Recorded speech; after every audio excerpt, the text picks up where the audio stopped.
Millions of people across Europe are feeling the intensity of extreme weather as a relentless heatwave swept across the continent.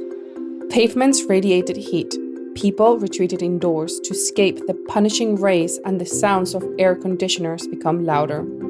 Europe's latest heatwave could see it recording its hottest ever temperatures this week. And this situation could last for weeks, according to the UN Weather Agency. This is Beyond the Headlines, and I'm your host, Victoria Pertusa. And this week, we're looking into why summers keep getting hotter and hotter. I'll speak to locals and experts to explore the factors and patterns that make the heatwave increasingly prevalent in recent years, and to uncover how different communities are coping with this challenge. But before we start, if you want to get all the latest episodes as soon as they come out, then just hit the subscribe button wherever you listen to your podcasts. The UK's Foreign Office and the Met Office have issued weather warnings to those travelling abroad this summer, urging people to be careful of the health risks. So, how do people in Southern Europe feel about the heat? We spoke to some of them on how this extreme weather is affecting their day-to-day. Hello there. I'm originally Portuguese, and I've been in UK for almost 12 years now. And it's very clear the impact that the climate change and the global warming is having in all across, not only the very warm summers that we are getting in UK, which are quite difficult to manage when the houses are and all the infrastructure is prepared for a much lower temperature.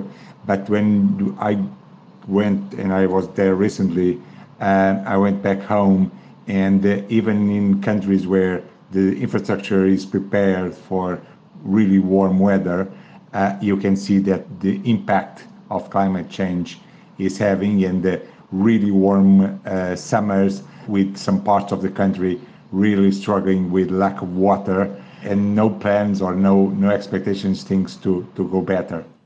The weather here in Madrid, completely unbearable. Stand in the evening and it's almost 34 degrees. And during the day, it was 41 degrees at 4 o'clock. You cannot walk the streets. You can feel the pavement, the sidewalks all boiling. It's just horrible. I don't know if it's the climate change or what's going on, but it is absolutely awful. Last weeks in Spain have been unbearably hot. I also live near the coast in Alicante, where it's more humid. So the sensation of heat increases with respect to the temperature we see on the thermometer. The elderly are having also a really hard time because they can't go out for shopping and do their walks after 11 o'clock in the morning. And I think we all have a bit of change in our timetable and also our character. I feel more irascible all day and bored. It's been absolutely crazy. I'm spending a week here with my family in Rome, and despite generally liking actively seeking warm weather, I've been flabbergasted at how hot it's been. It's unheard of. Being in July and having 35 or plus in the bedroom, it's not what it used to be. We had very reasonable summers, except maybe for a week in August. I'm shocked and angry at everyone who dares to suggest that climate change isn't real. Tell that to my dad. We never had to even consider buying AC, and he had to get one last year because he was basically unable to function without. With temperatures soaring to record-breaking levels and residents finding it extremely challenging to cope, I've spoken to the Nationals correspondent in Brussels, Suniva Rose, to paint a picture of what she's seeing and feeling there. So, Suniva, could you please tell me, you're a Belgian reporter, could you please tell us how people are coping with the heatwave in Europe? Yeah, so the thing is that the heat wave is hitting Europe at the peak of tourism season. And this might have an impact on the long term on how tourists are going to be visiting Europe. Maybe people will be changing habits and choosing cooler destinations or traveling in spring or autumn. That's what tourism organizations are predicting now. Some are actually even going home early. We've seen media reports, especially in Southern Europe, where people say they feel like they're suffocating, they feel ill. They can't walk the streets or visit famous sites during the day anyway, so might as well go home. And we've noticed that some famous places like the Acropolis in Athens, which is a UNESCO World Heritage Site, have even announced that they'll stop working starting tomorrow for 4 hours a day. And I'm talking about employees here because of the heat wave.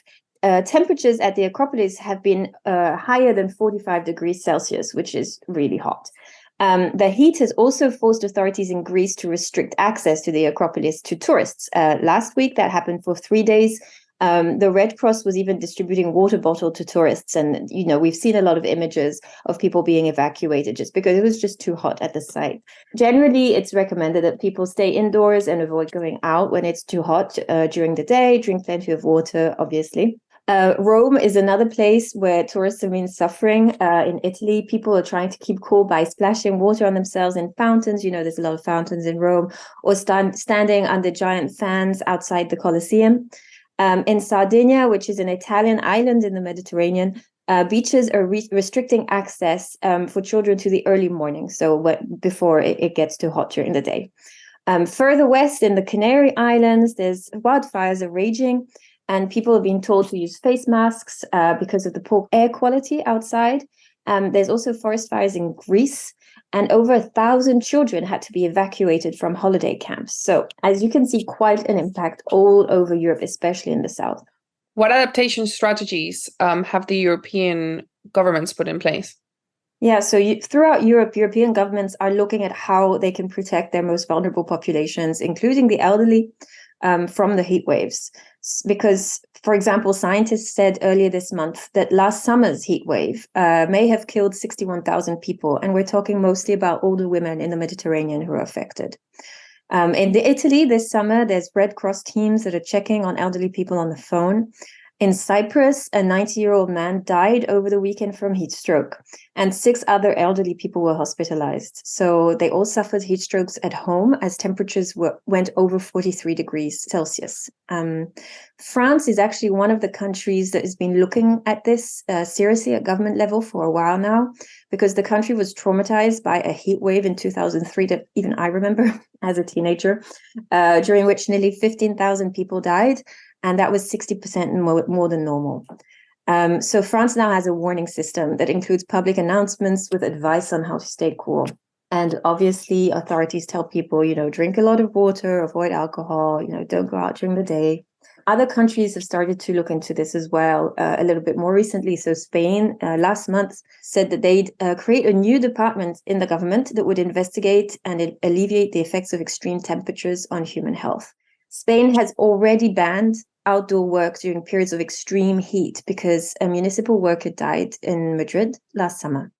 Germany is also looking at launching a dedicated website for towns and local authorities to determine what measures they can take to help people at risk.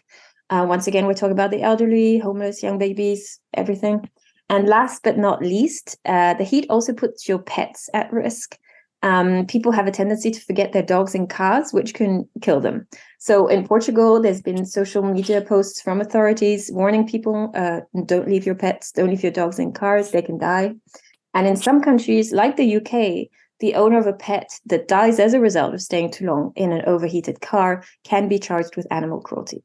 So obviously, this is not the first heat wave Europe is experiencing this summer. How long is this heat wave expected to last? Unfortunately, there's no end in sight to this heat wave, and experts think that it is going to last for weeks, especially in the Northern Hemisphere. It's already the third heat wave to hit countries like Spain this summer. Overnight minimum temperatures are also expected to reach new highs, and that's also a risk, according to experts. People with diseases or who are older or can't afford proper cooling systems are especially at risk of heart attacks and deaths. So they have to be very careful, even at night when they think that maybe it's slightly cooler than during the day. But what are the experts' views on what's happening in Europe? We spoke with Professor Ilan Kelman. He's a professor of disasters and health for University College London, about the impacts the heat waves have and what is behind them. The temperatures that we are experiencing are right in line with expectations under human-caused climate change. We cannot attribute them immediately, but it's very likely that we're going to see a lot of human-caused climate change in these temperatures. Even if we find out that this isn't a lot of climate change, this is exactly what the projections are for the future. So unfortunately, these are going to become far more frequent. This is going to become what we expect most summers. And is climate change to blame, and what role does it play in these extreme heat waves? So we absolutely know that we are changing the climate, and we're changing it quite a lot and very quickly. We know that adding heat to the atmosphere means that we are going to see increased numbers and lengths and intensities of heat waves. So this is what we're going to expect much more in the future.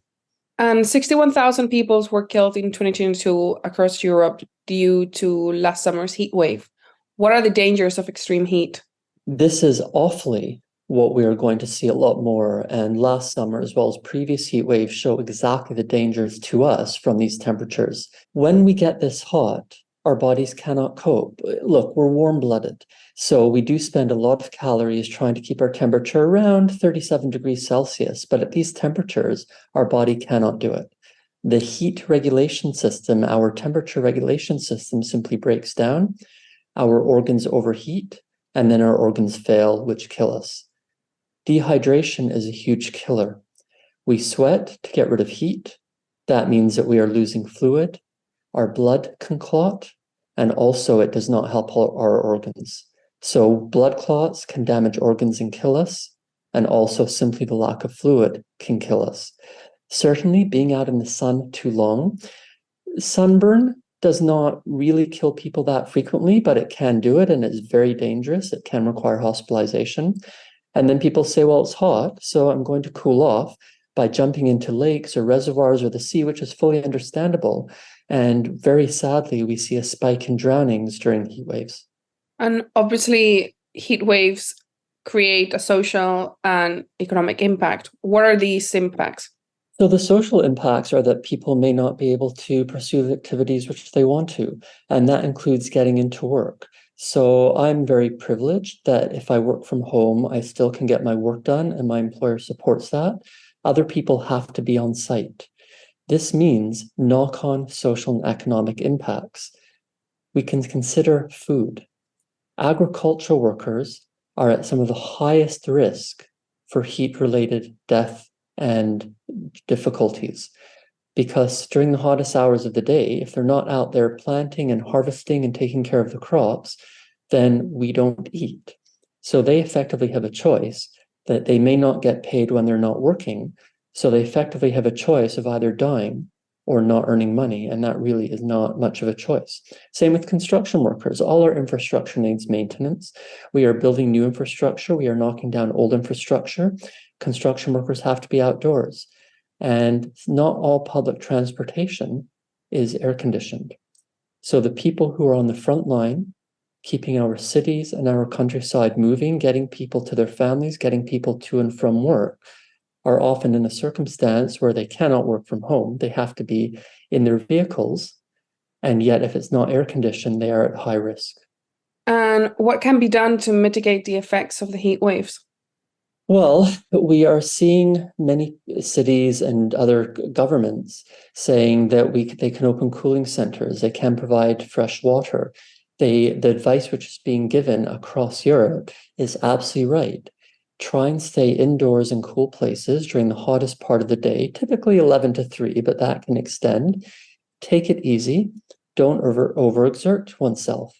But again, for people who have to be at work, that's not possible. And if we don't have an indoor cool, safe space to be in, then that's not possible. The other difficulty that we're realizing is if everyone has air conditioning and can afford it, because the cost of living means not everyone can afford air conditioning, but if everyone suddenly turns on the air conditioning, that is going to extend our power grid, lead to major power outages, and then no one has air conditioning. We also have issues with fans. People think, well, I'm just going to have a fan on, but at the temperatures that we're seeing in Southern Europe, all the fan does is blow hot, humid air onto us, which dehydrates us faster. If temperatures continue rising, extreme weather will become more severe and common. Action should be taken promptly by governments to mitigate the effects and reduce emissions swiftly. And that concludes our episode. We thank our correspondents Sunniva Rose and Professor Ilan Kelman for shedding a light on the heatwave's impact in Europe. This episode was produced by Arthur Edison and Doa Farid, and I'm your host, Victoria Pertusa. Thank you for listening. Remember to subscribe or follow us on your favourite podcast platform so you never miss an episode. And if you enjoyed this episode, please consider sharing it with others who might benefit from this conversation.